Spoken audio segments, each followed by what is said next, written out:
La corredora, l'artèria comercial del centre històric, es transforma en zona de vianants en plena Setmana Europea de la Mobilitat després de molts anys de debat i impediments. Creo que se tenía que haber hecho antes y que es un punto muy positivo para la ciudad y va a revitalizar el centro en contra de lo que muchos piensan. Jo crec que l'obra permet entendre al final quin és el sentit, com canvia amb aquesta actuació el centre de la ciutat i com al final l'espai públic passa a utilitzar-se per les persones i no pels cotxes, i com dic jo, les sensacions que he rebut fins al moment són prou positives. Ja s'ha obert un tram del carrer i continuen les obres tant a la plaça i baix com al tram entre la Glorieta i Pont des Ortissos. Que las obras no están terminadas, la gente ya quiere pasar por allí. I encara ara més després de la pandèmia, on la ciutadania al final busca aquests espais amples, segurs. I quins vehicles podran accedir al centre? Qui necessita arribar al centre, arribarà al centre, però el que fem amb aquesta mesura és eliminar aquest trànsit de pas que fa del centre al final l'atajo, no?, per a passar d'un barri a altre.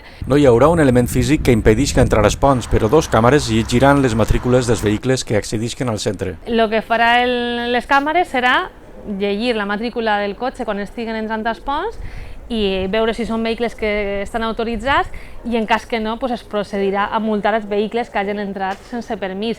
Tot això tindrà d'una senyalització prèvia en l'Avinguda del País Valencià. Abans d'arribar al carrer Lepanto ja s'estarà informant de que es va entrar a una zona d'accés restringit i, per tant, en aquest moment es donaran les alternatives als vehicles per a moure's cap a altres carrers i que no siguin multats per passar pel centre. Han fet falta molts anys perquè la societat prenga consciència de la importància de tornar els carrers a les persones, però encara s'han d'encaixar moltes peces d'este mosaic que és la mobilitat sostenible.